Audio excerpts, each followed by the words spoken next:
Today on Fantasy 5, it's Friends versus South Park. This is the podcast where we, the Noise Next Door, create five-a-side football teams using characters from fiction, history, and the world of celebrity. And then we see the teams battle it out on the pitch to see which one will be the winner. I'm Tom, and I'm joined by Matt, and we are today's pundits. It's our job to provide criticism and insight into the manager's lineups, and later we'll be in charge of the highlights from today's fixture. Indeed, we will. Today, our managers are Sam and Robin. First up, Sam, what is your team? I, today, will be picking from the world of the best sitcom ever written. It's Friends. That is a confident claim you've just made there. It's a true fact. Talking of true facts, Robin will be managing the other team. Robin, who have you got? Yeah, I'm really excited, Tom. This week, I am managing South Park Football Club. South Park is my favourite cartoon on available streaming services, and I'm absolutely buzzing. I'd love to know if there's a cartoon that isn't available on streaming services that you prefer. Snoopy. Snoopy's good.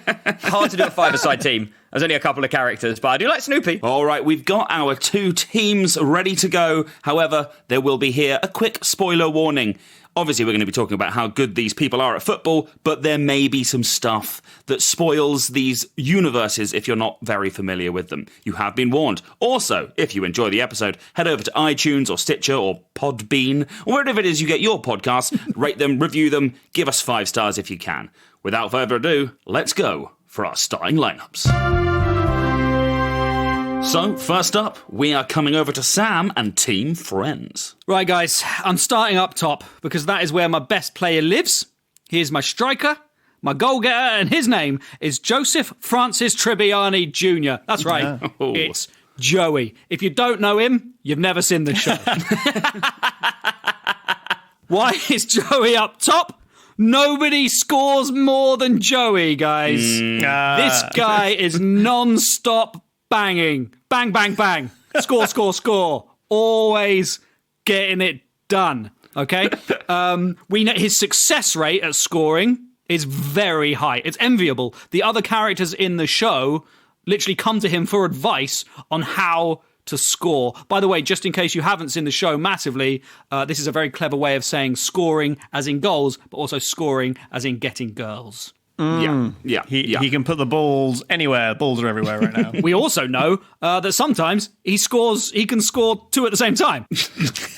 Now, we know also that he's a little bit of a selfish player, but I think you need that up top. He only wants to concentrate on getting goals. He is selfish because he doesn't share. I guess my big question with Joey is his fitness. I've not seen loads of the Friends, but I have seen that he eats junk food. Yep. There's a bit where he just eats an entire bucket of chicken skin. Is this not going to be a worry? Yeah, he also eats a trifle with beef in it. Yeah. But even though his diet is poor, he still maintains a very healthy physique. So he must be working out and working on his fitness all the time to make sure that all the bad stuff that he eats doesn't completely affect his body. I think also sometimes this can actually be a positive, because although he is selfish up front, we know that he loves subs.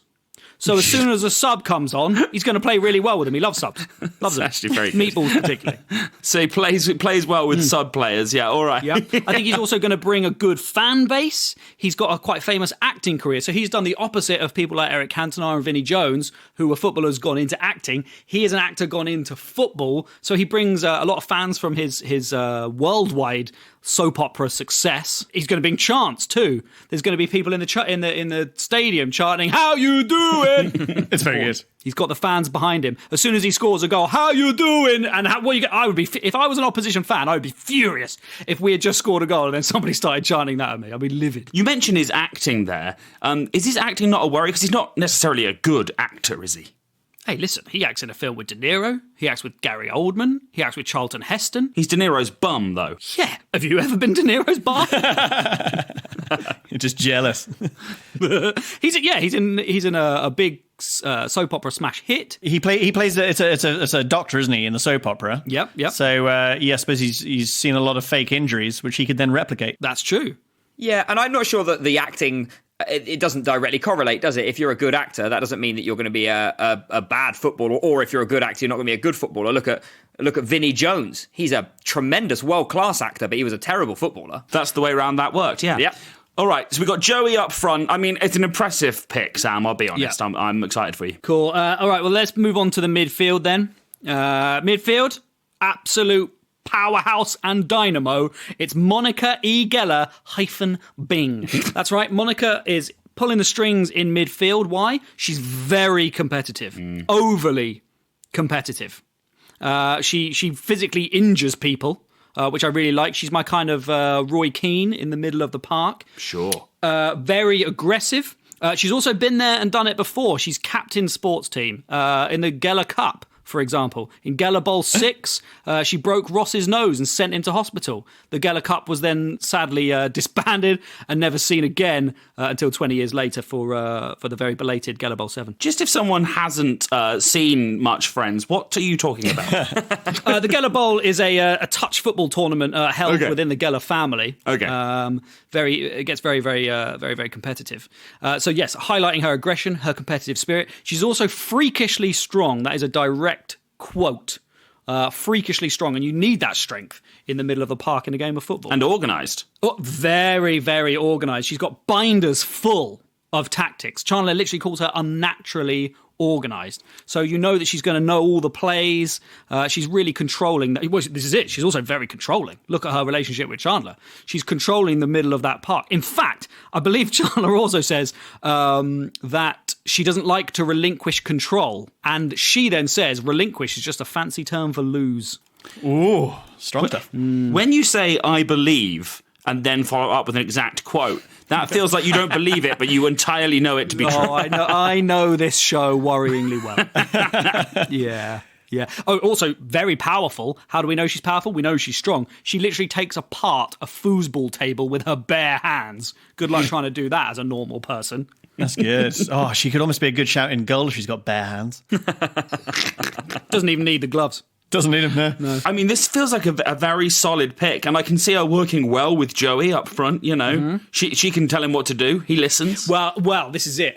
You might think that she'd be a good shout for captain, but I think her competitiveness and her controlling nature might rub off badly on the rest of the team. However, captain coming later will be able to quell that potential negative within her. Okay. All right, I'm interested. We're going to move on to defence. Now, this is where it got a little bit more difficult for me. There are a few different options here in defence, but I have decided that first defender, I'm playing a 2-1-1 system. Sure. The first defender is Janice Littman Gorelnik Nay Hosenstein. That's Janice. That's Janice to you plebs. You might remember that Janice appears, she's one of the few characters to appear in every single season. She is Chandler's girlfriend who keeps coming back. She also goes out with Ross very briefly, late doors. And she just keeps coming back, man. You can't get rid of her. She's clingy. This is why she's a defender. She is in your pocket. She makes sure that she is on you at all times. You can't get away from her.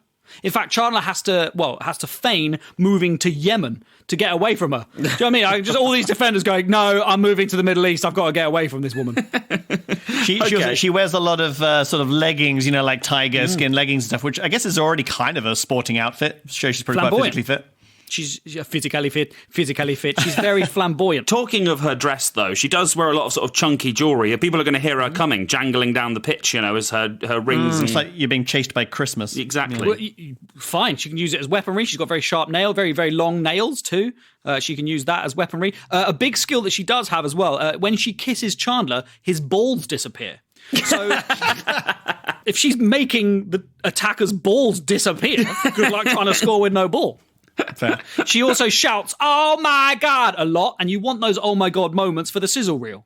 She's going to have a lot of excellent defensive plays that are going to be repeated on replay on the TV. Yeah, I mean, that makes sense to me. I feel like "oh my God" is definitely a line that commentators would enjoy. It feels like a solid pick. Yeah. Do you think that she's going to gel well with the rest of the team? She's quite annoying.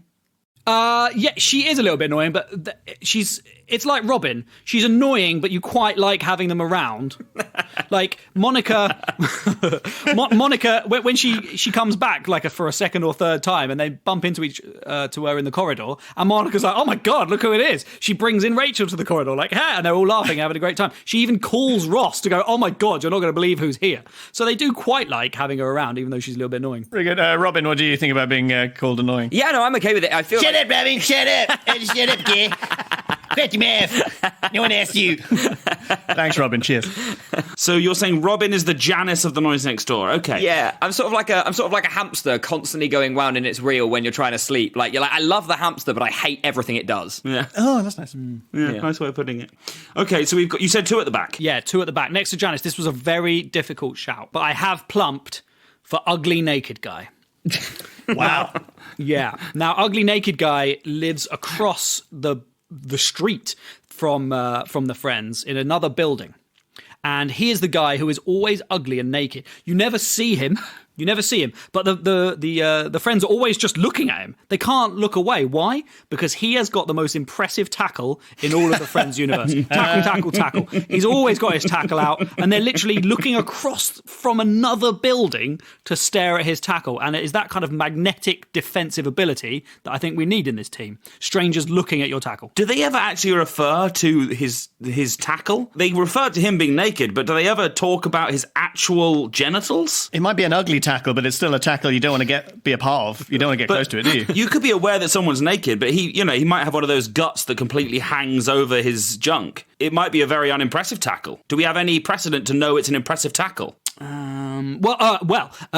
is an episode where there is an ugly naked gal. Oh. I don't think ugly naked gal would appear if there wasn't an ugly naked tackle to be looking at. Also, I think it's important. Phoebe actually references in a flashback that he is cute naked guy in the past. So although he has put on a little bit of extra weight, it doesn't matter too much because we know that he's got the physical attributes underneath that. I've got 2 words for you. Luke Shaw. Sometimes you come back a little bit bigger on the new season, but you've still got that level of skill underneath. So you've got a large naked man, so he's not going to be wearing any kit because otherwise his only power is gone. We save money there. Nice. He's going to sort of paint his name and number on his back. We can shave it into his back hair. That is that's vivid. I love it. Vivid. Then you could sell the hair as well as like merchandise. That'd be good, wouldn't it? People can take that home with them. Little Merkin numbers. Yeah, some stadiums you can get blades of grass from the pitch, but then you just get blades of hair from his back and a keychain. The other pick I had potentially for defence is Mr. Heckles. He lives underneath the Friends in the apartment underneath. He literally has a broom, so he's a wonderful sweeper. He's always dealing with the threats up top.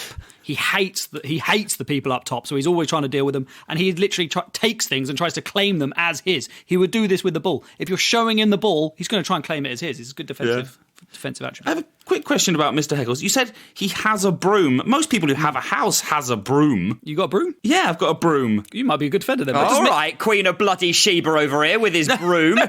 I haven't got a broom. I've got a Hoover and I make do. Well, he's always banging. Tom, he's always banging with the broom. So actually, with Joey and Heckles, you've got 2 really good bangers. That's what I needed. So there's active brooming going on. Yeah. He's always banging I see. Okay, I now get it. I was like, yeah, he's got a broom. Yeah, he's a potential option. But I went for ugly naked guy. I think we need to get to the goalkeeper, though, guys, because as I mentioned, I have a captain that is able to control Monica, and that captain is Dr. Richard Burke.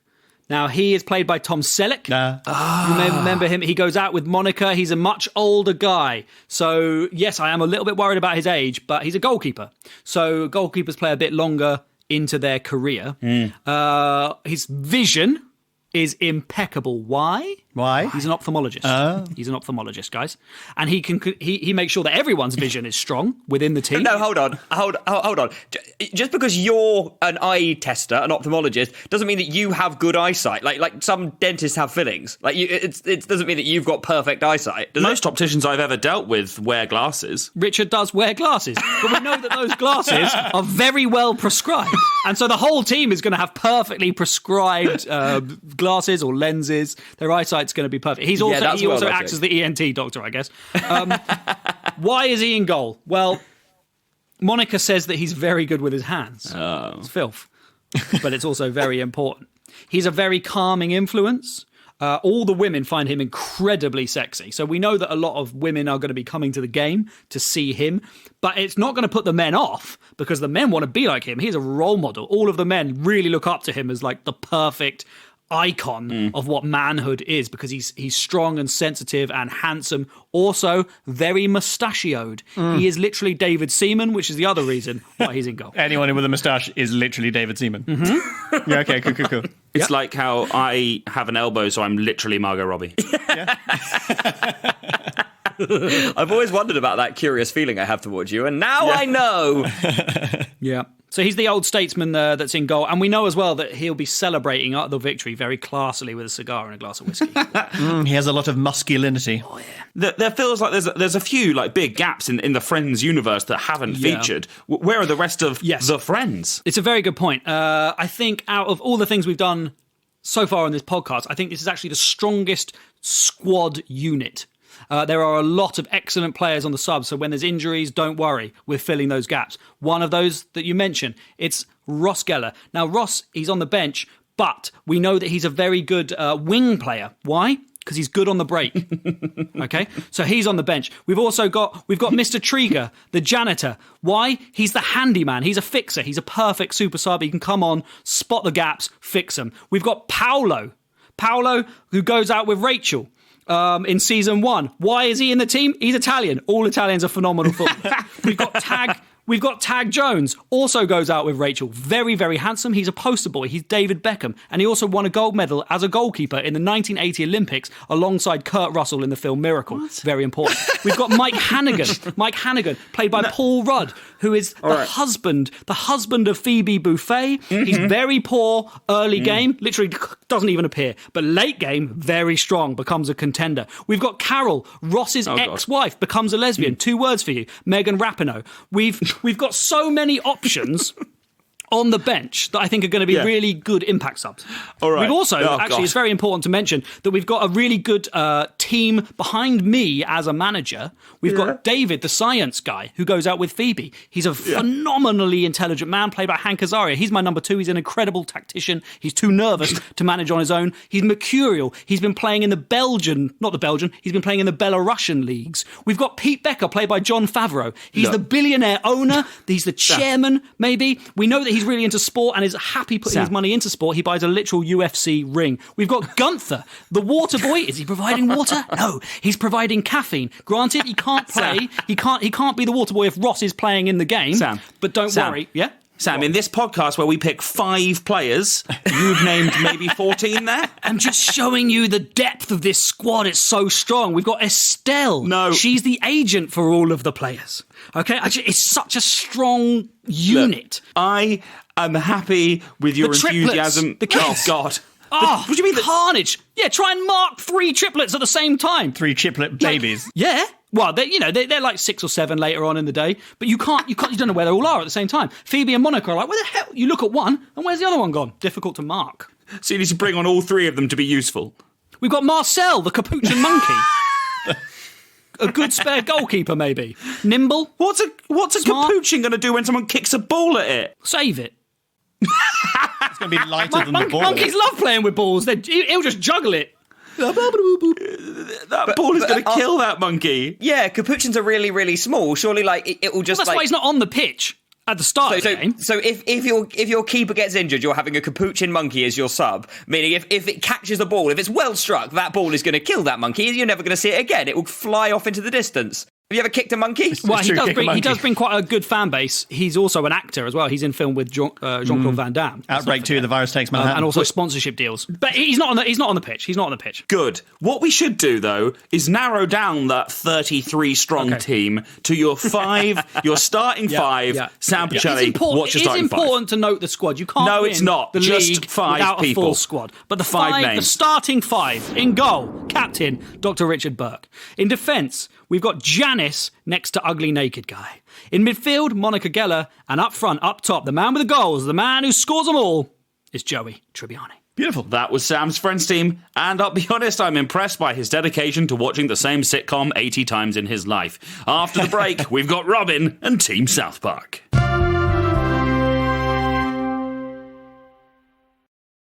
A podcast from producerpaul.co.uk.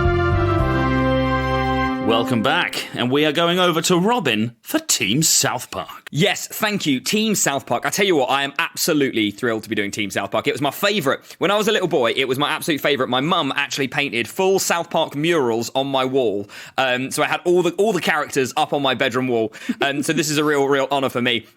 I think to start with, I need to tell you about 4 guys who are not included on my team. I know that's a weird way round, but it's important. I am not including Kyle, Kenny, Eric Cartman, or Stan. This is outrageous. None of the 4 main South Park guys. And I'll tell you why. First of all, they've got so much going on. They're so busy. They're doing all sorts of stuff. They've got loads of schemes. I can't get in the way of that. They've got stuff to do. But also, and more importantly, I think, I did quite a lot of research for this, and I looked at all the children in South Park. I don't know if you've ever seen the animation for children in South Park, but they've got no bloody legs, guys. They're just coats and shoes. I can't have a football team who've got no legs. So my team is 100% built up of the adults in the world of South Park because they have legs. I couldn't have it. That's so elitist. Yeah. And also, Kenny's main thing, like his favourite thing, is dying. He dies every episode. I can't have him dying every game. That's going to be useless. So Kenny didn't make it, although the only child who did nearly make my team is a very, very small, little-known side character called Peruvian Hairless Boy, just because I thought he'd be really good aerodynamically, really good at running. Right. These are people that have not made your team. Not made my team. So, yes, is that okay? This is my idea, not going in because I like that we finished Sam's by a list of people who he wanted on his team, but couldn't have, and we're starting yours with a list of people you do not want on your team and so won't. Yeah, absolutely. Brilliant. Yeah, Let's play some starting people 5 times go. That was good language. Right, here we go. Starting people 5 times go. I am going to start. Why not? Let's start in goal. Okay. In goal. Now, as I said, it's all the adult characters. So I suppose a little explicit warning here. South Park is a very naughty, rude cartoon, is why I love it so much. And so there is a little bit of sexiness to my team. Okay. So in goal, it is everybody's favourite sex pest. It's Mr. Slave, the sex pest. Now, he is Mr. Garrison, who is the primary school teacher's sex partner. Basically, that's 100% what he is. And he's got a few things about him. The first thing is he is a massive sadomasochist, right? And I think you need that if you're in goal. You need to be willing to throw yourself in the way, to maybe hurt yourself. And isn't it better if you kind of like it a little bit? Oh, it is, isn't it? Isn't it better if you throw yourself at the post and you bang your head and then you're like, oh, I didn't mind it. I didn't hate it. It was pretty good. It's good. Yeah, hit the ball at me. Hit it. Yeah, do it harder. Amazing. I love it. And he also... If he's like a sex slave, sorry, does he wear like blindfolds and stuff? Well, he has like a full PVC outfit. So he wears like a harness and like a PVC hat and stuff. Okay. And I absolutely love this. He's one of my favourite characters. Another thing that I really like about him in terms of why he's specifically in goal is he absolutely loves putting stuff in his bum. It's his absolute number one favourite thing. He does it all the time with basically everything he can find. There's an entire episode where a gerbil lives in his bum. And so what I thought was cool about that is, first of all, it's useful. You know how, like, at the end, it happened the other day when Saints played Newcastle. Southampton were just desperately trying to get a goal, right? But we were running out of time. We were really playing the clock. And so what they kept doing is hoofing it out the back of the stage, out into the stands, and then they had to wait for the ball to get brought back. They had to set up. Wouldn't it be better if the ball gets kicked out of play and then your goalkeeper can just drop a new one out of his bum?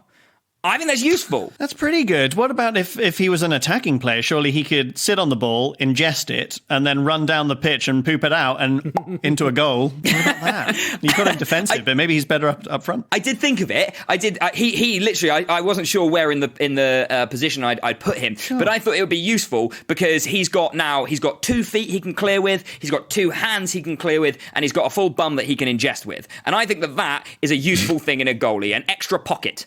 And also he just it's not clever, it's not big, but he loves balls. Absolutely loves balls. Mr. Slate, he's going to be my goalkeeper. Okay.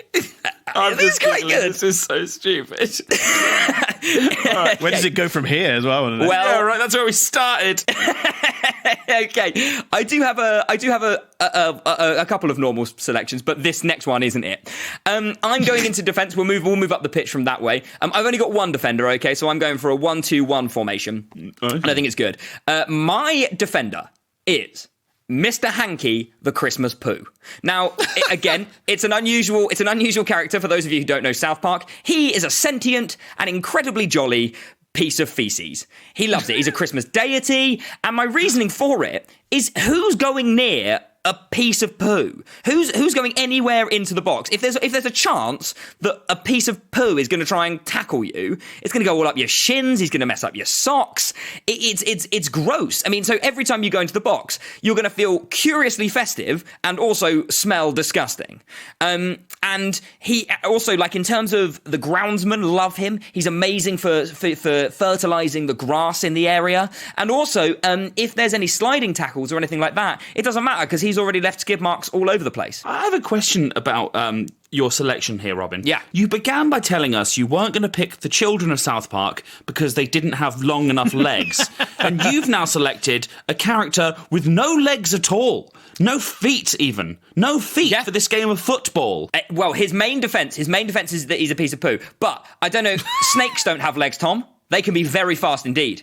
Very fast. Mr. Hanky just bounces around. I'd say snakes hold together better than a poo. If you're passing to the poo, you kick a football at a poo, I don't know that poo's going to hold together. Yeah, that's a good point. And like tackling a poo, you only tackle him once, and he's just all over your foot now, and he's just dead. Yeah, but he can reform. He's a Christmas deity. He's a deity. He is you a magical poo. Destroy a deity. I mean, he's a magical poo. He's a magical poo. There's also other things that he can do, which is absolutely amazing. First of all, at halftime, if he has a snack, if the rest of the team have a snack, he can just get bigger. So you start with a small poo in the first half, and in the second half, you can have a much bigger poo. It's a pretty good tactic. What? So hang on. So so when other people eat, he gets big. Well, only if they shit, Sam. Only if they go for a poo afterwards. Oh, so he takes on all other poos into his own form. Is that how he works? Have you ever made a snowman? No.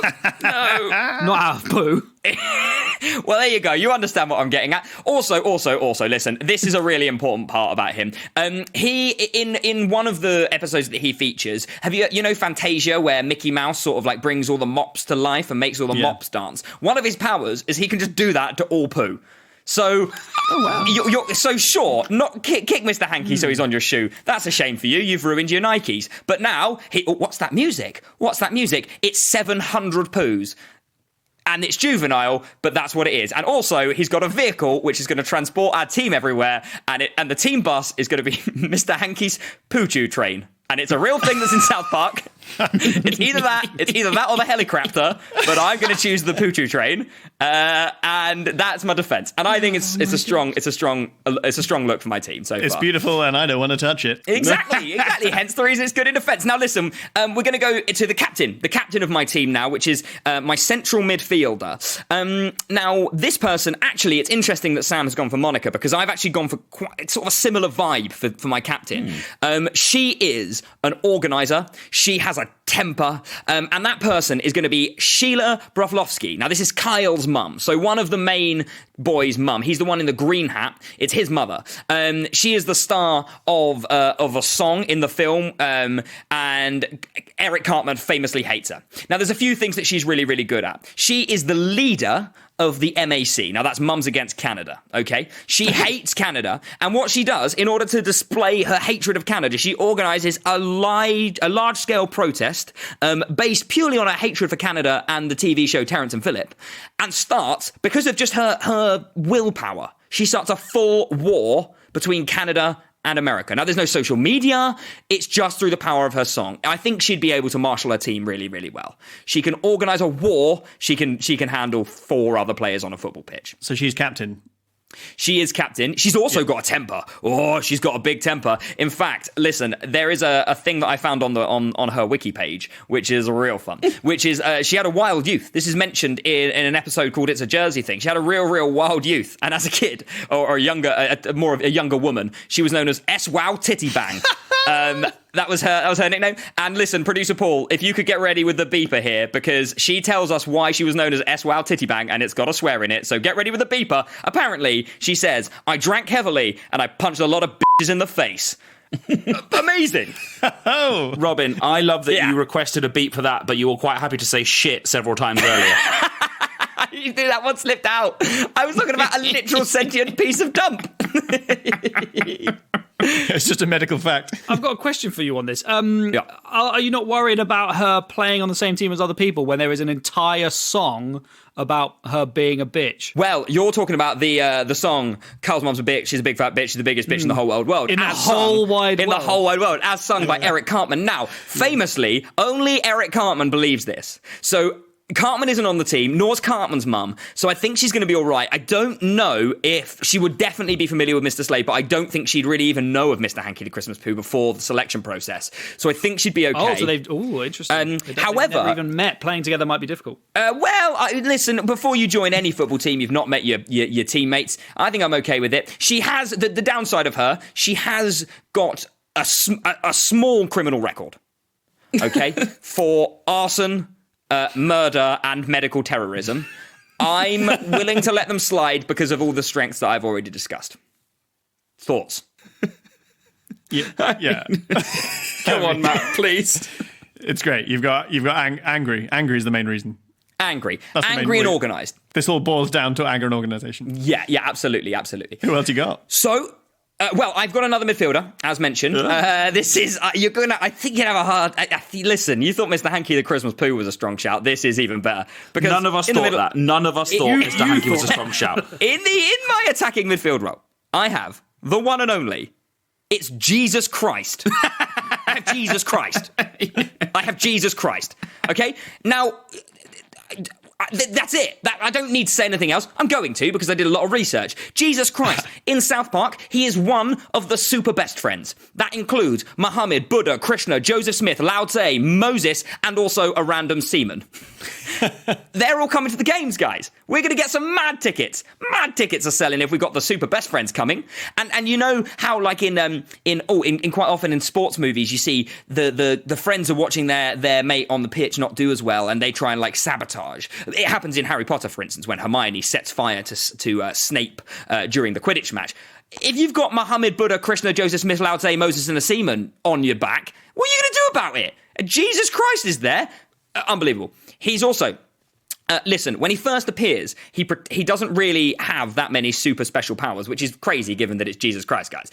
But first of all, he can just simply trick people into believing things. So there's this amazing scene where he's holding a jug of water and he goes, "Oh, look, what's that over there?" Everyone looks away and he puts it down and picks up one of wine and everyone's like, "Oh my God!" So what I'm saying is that he's got some convincing skills. He's good at trickery, sort of, skullduggery. That's a real strength of his. But then he subsequently does develop a superpower, and that is master carpentry skills. Okay, so he uses superhuman speed to build a wooden statue. And how I'm going to use that is my Sheila Broflovsky, who is my set piece taker, is lining up to take the free kick. You've built a wall in front of me. Okay, no worries. Boom, boom, boom, boom, boom, boom, boom, boom. There's a ramp. The ball goes up the ramp, straight into the goal. Bosh, done. Sure.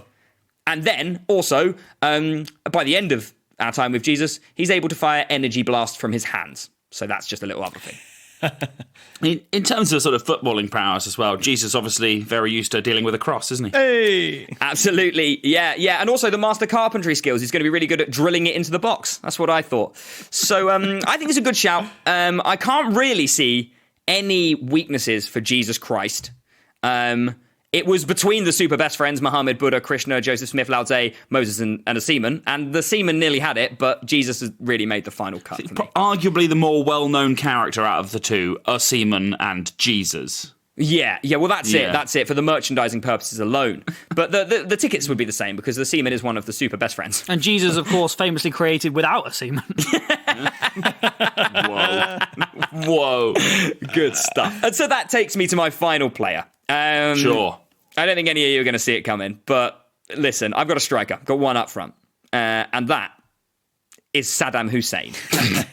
Saddam Hussein, Iraqi president, prime minister, whatever, Iraqi dictator is the word. A few reasons. First thing, he is in a romantic relationship with Satan. Okay? Yeah. That's a cool thing. That's cool for the OK magazines, isn't it? We love Rebecca and Jamie Vardy. We love Colleen and Wayne. We love Saddam Hussein and Satan. That's going to be everywhere. Imagine the wedding. It's going to be massive. It's going to be a huge publicity opportunity for my team. Start with publicity over any kind of tactical skill. I've got to think about it. I've got to think about the money. I've got to think about it. Beautiful beard, big bushy beard on the South Park version of Saddam Hussein. Wait, what's the tactical advantage of a bushy beard? Yeah. Just handsome, Robin. handsome. That's what they say about Saddam Hussein. You're not playing the game we're playing. Well, I'm You've just about talked to, Tom. about OK Magazine and beards. Well, no, this is just a start. That's the side note. So why did you start with the side note? Well, sometimes you got to. Sometimes, because I tell you what I'm doing. I'm pulling the strings, much like Saddam Hussein is going to do. There is a section in South Park where he is actually the Prime Minister of Canada, and he's controlling the Canadian Prime Minister from behind a curtain, like in The Wizard of Oz. So he's able to manipulate people, like I did there. I manipulated you. You were distracted by my OK magazine, and what's happened? Saddam Hussein's got a hat trick. That's what happened, you idiots. There's another strength to Saddam, and that is there is an episode where Satan gets sick of Saddam Hussein, throws him off of a cliff and into hell, where he lands on a stalactite or stalagmite, the one that grows up from the floor. Stalagmite. Stalagmite, thank you. Yep. You can remember it because stalactites have to hold on tight to the ceiling. And stalagmite might reach the ceiling. Go up your bum. Anyway, gets impaled on a stalagmite, right? Later, he can be seen briefly singing. He can sing while he's impaled on a stalagmite. He's got the constitution of a legend. He's never going off. He doesn't need to. If he's got a stalagmite through him, how are you going to? What value can you place on a player that never gets injured? That's pretty good. That does work. That does make sense. Durability is certainly a big plus for him. You mentioned his relationship with Satan there as a positive. Yeah. However, you've just explained that your midfielder is Jesus. Do you not think there's going to be some conflict between your striker and your attacking midfielder? What does Jesus do best, Tom? Forgives. That's what he does. He forgives. He doesn't mind.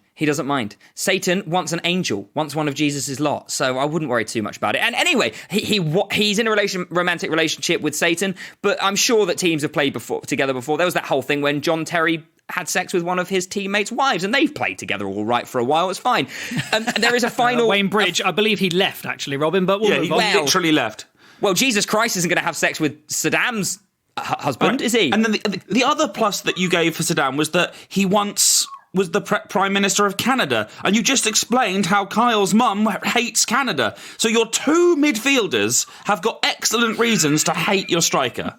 I'm going back to Saddam. Nobody knew he was the president of Canada, Tom. You know. Only we as the viewers. I know. I'm not going to tell them, you idiot. I'm not going to tell my team's reason they should hate each other. There is one final reason for Saddam Hussein, and frankly, beat this. He's a bit mad, and he's got access to weapons of mass destruction, which would be a fairly effective distraction if taking a penalty. Oh, what's that? It's a nuclear bomb. You're going to let the goal in, aren't you? And yeah, done. And then if you don't, I'm gonna destroy your well-seeing goalkeeper, and you're gonna have to replace him with a capuchin monkey. Bearing in mind, Mr. Slave quite regularly lets animals crawl up his bum. It's fine. I'm absolutely not worried. So that's my team. As I said, the Peruvian hairless boy nearly made it for aerodynamic purposes. I considered Tweak, for those of you who don't know South Park. He's me. He's an ADHD kid on a lot of coffee. And we have got a full... the way I was going to get the boys involved, Kyle, Kenny, Cartman and Stan, is I am going to hire them to do the halftime music show as part of their band Finger Bang, which is, in case you're being a disgusting pervert, which, Tom, I think you probably are, a finger bang is when you make a gun out of your fingers and say bang. That's a finger bang. So... that's the team, guys. That's my team, and a few little extras there, including a musical accompaniment. I've got to be honest, Robin, it was a roller coaster ride. I can't wait to see how it plays out. Robin, remind us of your starting five, top to bottom. Who was it? In goal, I have got Mr. Slave. In defence, I've got Mr. Hanky, the Christmas poo. In midfield, central mid, I've got Sheila Broflovsky. I've got Jesus Christ as my attacking midfielder, and Saddam Hussein as my lone striker. Well, there we have it. That was Team South Park. So we've got our teams lined up, but we need to check in on our managers. Now they've heard these starting lineups, how do they feel about their chances having seen the opposition? Sam, you've just heard Robin's South Park team.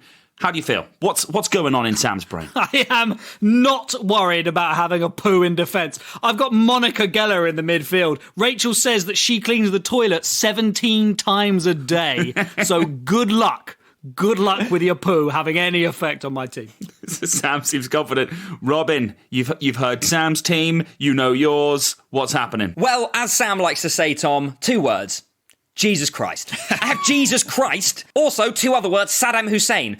This is a partnership made in heaven, literally, because it's Jesus Christ. And I'm not worried at all about his puny team of mortals. They're all going straight up Mr. Slave's bum. Wow. Ladies and gentlemen, those are our teams. We are going to take you to kickoff.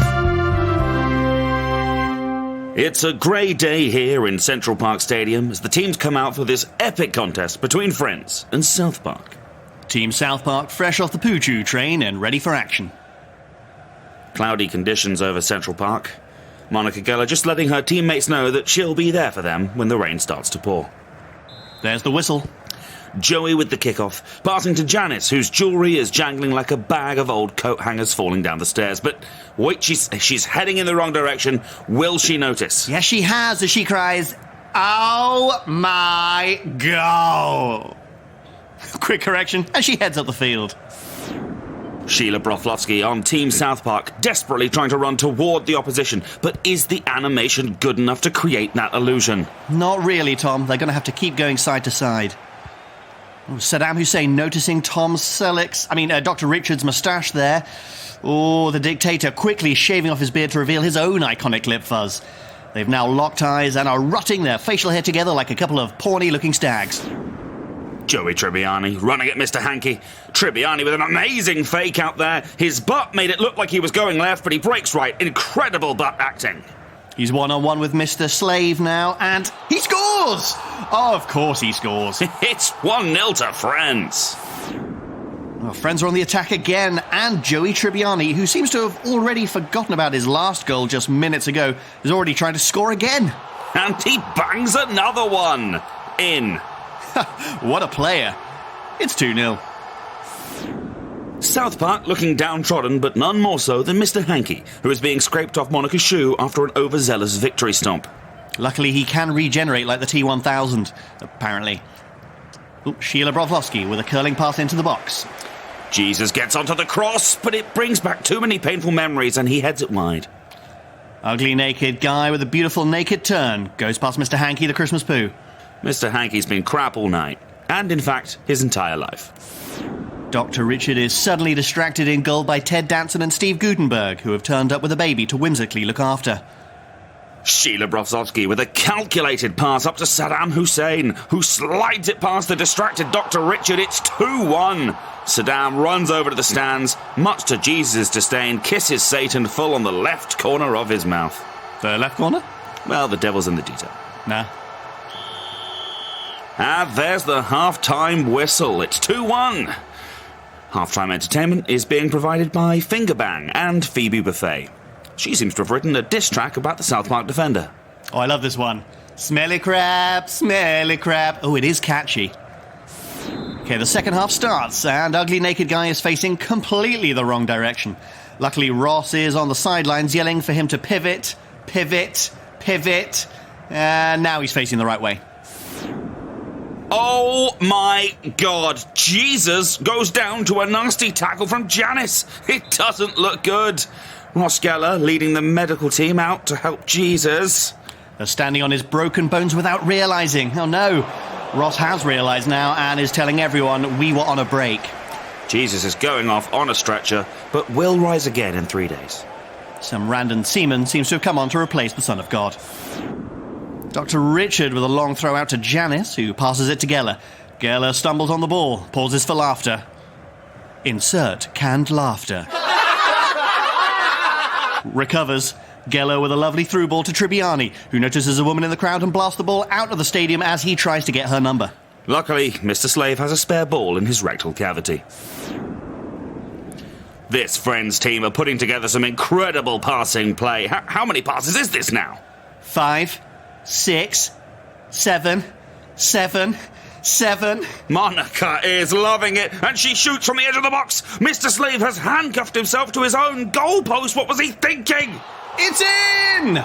Great team play. Terrible goalkeeping. 3-1 to the team from New York. And there's the final whistle. Well, our friends team happy with this win. Wrap things up with a pleasing way after 10 well-played seasons. The South Park team are still on the pitch playing, showing no signs of slowing down. Seems like they'll just keep on going forever. Well, what a game. Let's get reactions from the managers. Sam, it's victory. How do you feel? Absolutely delighted, Thomas. Really happy with a Tribbiani brace. I know he'll be disappointed not to have scored a little bit more. But happy to see Monica on the score sheet too. Well, of course you are. Hey, let's go to Robin. Robin, commiserations. Your South Park team were bested by a bunch of human beings. How do you feel? Disgusted. I'm utterly disgusted, Tom. I had Jesus Christ and access to weapons of mass destruction. I don't know where to go from here. My next team is just, I don't know what I'm going to do. I'm never going to recover from this. Maybe you, if you're listening at home and you have strong opinions like Robin does on how today's match went or the picks for today's teams, let us know on social media. We are at Noise Next Door on Twitter, Instagram and Facebook, and we would love to hear from you. Also, please subscribe to Fantasy 5 on your preferred podcast provider and give us a 5-star review if that's something you can do. Jesus Christ! Jesus Christ! What is going on? This is a sham! A sham! Well, you didn't have Ugly Naked Guy, did you, mate? I could have done. You've never seen Jesus naked. So that brings us to our Fantasy 5 leaderboard. And at the top of the leaderboard right now with 6 points, well, it's me. Matt and Sam both have 3 points with a win each, and Robin still yet to put any points on the board. Next time on Fantasy 5, we actually have a very special episode with a special guest, Laura Lex, a comedian and author of Klopp Actually, a football-spun love story. So she's going to be coming here with her incredible football knowledge, or lack thereof. We look forward to seeing her on the topic of kings versus queens. We'll see you then. It's time for us to hit the showers.